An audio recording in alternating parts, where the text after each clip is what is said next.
It was a weird March for Star Trek fans. On the first day of the month, news dropped that the future of Trek was unclear when Paramount announced streaming spending cuts. Then came the announced cancellation of Discovery, just as Picard Season 3 was beginning to hit its stride. Oh no! So on March 30th, after a month of uncertainty in the fandom amidst questions of whether there would or wouldn't be a Section 31, and right off the bat, we have a shocker. And what do we have to do to get a Star Trek legacy show? No one was expecting breaking news on a brand new Star Trek Academy series. So what gives? Why Star Trek Academy instead of the others? And does an Academy show mean there's no room for the others? And most importantly, what can you expect from this show? Will it be good? Or should we be concerned? We're answering all of these questions, so you don't want to miss this episode.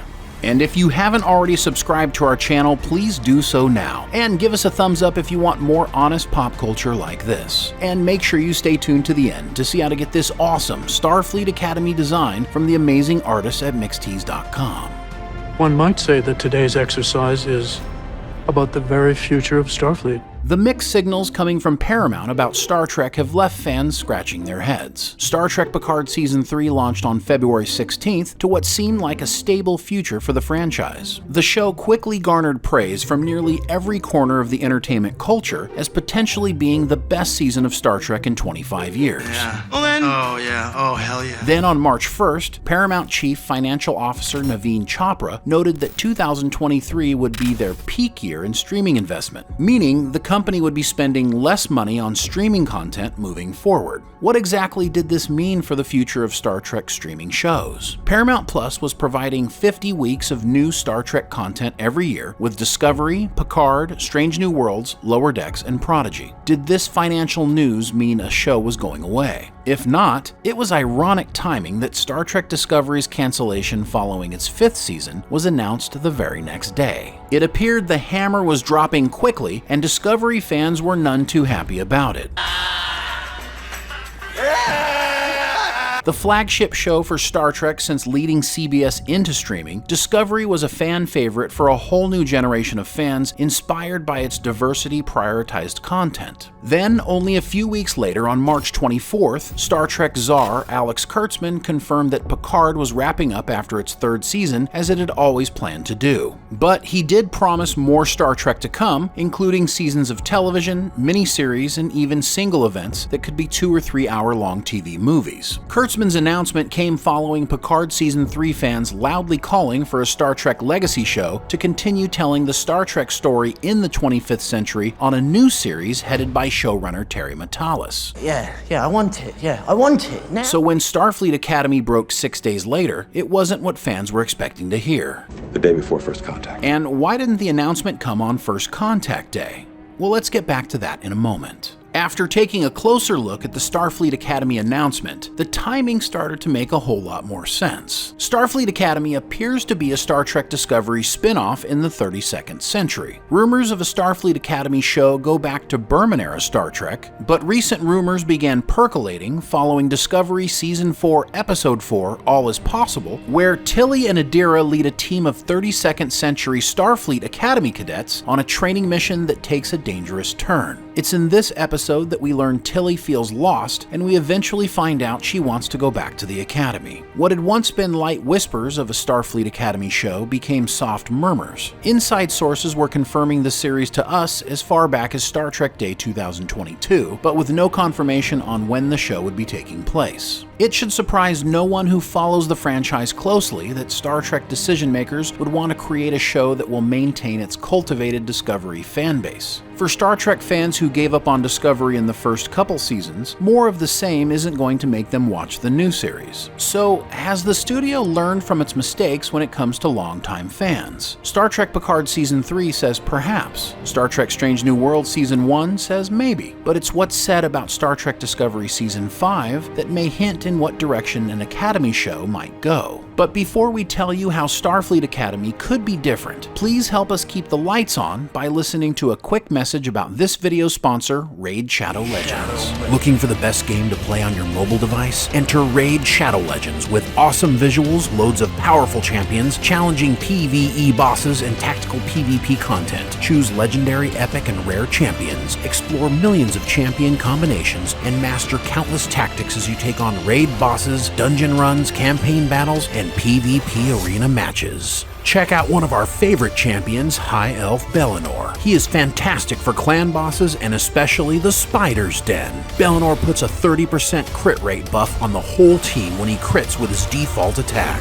Raid Shadow Legends continues to get bigger and better with one of its most requested features, Live Arena PvP. Raid's letting you duke it out against other players live, picking and banning champions before dueling to determine the ultimate warrior. It's not just prestige you're fighting for though. Live Arena is bringing some awesome rewards too. I'm talking new artifact sets, fragments for a legendary Void champion, and special Live Arena crests that unlock powerful new bonuses at the Great Hall. And if it's not enough, there's more new champions, Season 8 of the Forge Pass, and Easter-themed events alongside a bunch of other things. For all you Amazon Prime members out there, don't miss your final drop to help power up your champions. New players use my link or scan the QR code right here and get a free starter pack with this cool in-game loot. And join me in the ultimate raid. Hurry and download the game today. It's like people only do things because they get paid.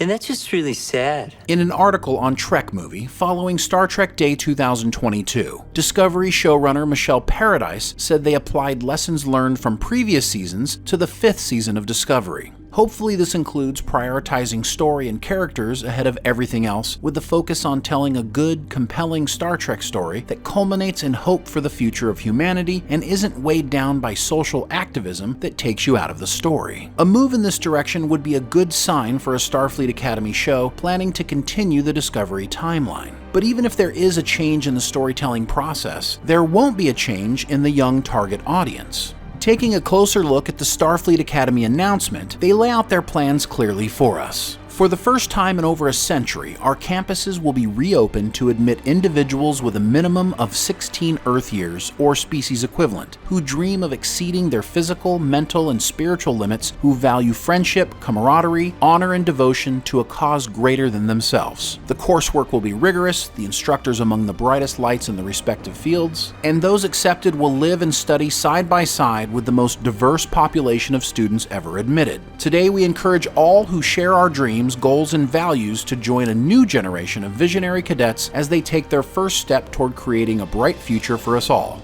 Apply today. So let's break this down. By specifically pointing out a minimum of 16 years means you can expect kids that young on the show. Otherwise, they would have just said young adults or over 18. We can also expect other species perhaps as young as 16 as well. The part about valuing honor and a devotion to a greater cause than themselves sounds good. That is very Starfleet, although feeling the need to point out that they will be studying side by side with the most diverse population of students ever admitted sounds like target marketing for the Star Trek is only defined by its diversity fans. Why would this Starfleet Academy be any more diverse than, say, during the time of The Next Generation, Voyager, or DS9? By its nature, an Academy show would be focused on young people. And with that said, Star Trek head Alex Kurtzman has brought in Noga Landau to co-showrun with him, likely because she has a lot of experience managing a young cast, as well as experience writing science fiction. Landau got her first big break back in 2017 as a writer on The Magicians on the Sci-Fi Channel. The show got respectable reviews by both critics and fans on Rotten Tomatoes. She also wrote the 2018 sci-fi thriller mystery Tau, which was not fresh for critics or fans. Her big break came in 2019 when she was asked to develop and write a new Nancy Drew series for the CW. She put in the work with 49 episodes over 4 seasons, however critics were not kind to season 1, and then didn't bother coming back to review the next 2 seasons. Fans gave the show a fresh 73% that first season, and while less came back to review it the next 2 seasons, the reviews were very good. The 4th and final season of Nancy Drew airs May 31st. We did watch the pilot episode, and while it is standard CW fare starring edgy teen adults, Landau puts the story and mystery first, and it's what you'd expect from current-day Nancy Drew with a young lady target audience. Her most recent project, Tom Swift's first season, was not widely reviewed, but had mixed reviews reviews from critics and was not liked by fans, who were hoping for a show more based on the tone of the books.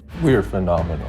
So armed with all of this information, there are a few things we need to consider when it comes to our expectations for Starfleet Academy. Landau obviously loves science fiction writing and she's made it her craft, but how much does she understand Star Trek? Hopefully she loves it and she's a fan of Berman-era Star Trek, and depending on how much control Kurtzman gives her in the first season, she will align herself with her writing staff with the hope, optimism, and inspiration that Star Trek Prodigy gives us. If she's able to do this, even if the target audience is for young people, Star Trek fans recognize good Star Trek when it's happening. Will there be those CW elements that older Trek fans will want to grit their teeth at the thought of watching? Perhaps, but if Landau can swing it more Wednesday Addams than Riverdale, topped with young people focused on Starfleet ideals as opposed to the teen drama of the moment, then it can be good Trek that even us old people can watch. How do you do, fellow kids? What? The magic recipe is that story and characters are more important than reminding everyone how diverse the show is every 5 minutes. By its nature, Star Trek is diverse. When Gene Roddenberry made Star Trek, he didn't say, "I need to make Star Trek diverse." Star Trek was diverse because by its very nature it takes place in the future, which is equal and diverse in every way, at least in Gene Roddenberry's mind. This is why we never focused on the trauma of Sulu and his ancestors in Japanese internment camps, or Chekhov's troubled Russian history with America, or Uhura's ancestors bound in slavery, because that was all behind us in Star Trek. Every new Star Trek show needs to take note of this. Simply be diverse, because Star Trek is diverse. You don't need to tell us stories about how diverse your characters are. Tell us Star Trek stories and diversity will take care of itself. If Kurtzman and Landau can do this, they will expand their Star Trek audience around the show, and it will be better for all Star Trek fans. The question is, will they do it? You can't discriminate against someone because they're better looking than you. Cheryl, you're acting like trash. Landau gets the benefit of the doubt. It's only fair that she comes in with a clean slate so we can see her vision. But it's impossible for the upcoming show to not be perceived in the same way Discovery is, whether you like it or dislike it. And remember when we said we were surprised that the news didn't break on First Contact Day? Longtime fans really celebrate First Contact Day, so to have it ignored by the Star Trek brand, along with the lack of recognition of Star Trek fans who would love a Star Trek legacy show, it has to make you wonder if it really matters to executives if Berman-era fans will tune in to a Starfleet Academy show at all. Let's hope silence is only a prelude to action on their part. With many Star Trek shows in production, there's no reason you can't have shows for every fan age demographic. Hopefully Starfleet Academy will raise the bar for present-day Star Trek. And if you want to focus on the kids, all we ask is that you also give us a continuation of Star Trek in the 25th century, telling the story of the post-Picard timeline with some of our new friends, as well as a few of our old ones. But what do you think? Will you be giving Starfleet Academy a shot, or are you done with the Discovery timeline? What would a Starfleet Academy show need to do to earn your viewing experience? Let's talk about it in the comments below. And if you enjoyed this video and want to hear more discussions about this topic as well as interviews with Star Trek cast and crew, please join us over at our other channel, The Podcast Unleashed. Also, don't forget our Starfleet Academy design Get 20% off your purchase by using coupon code THEPOPCAST. The link is in the description below. Until next time. Because getting my Lieutenant Pips was the worst day of my life.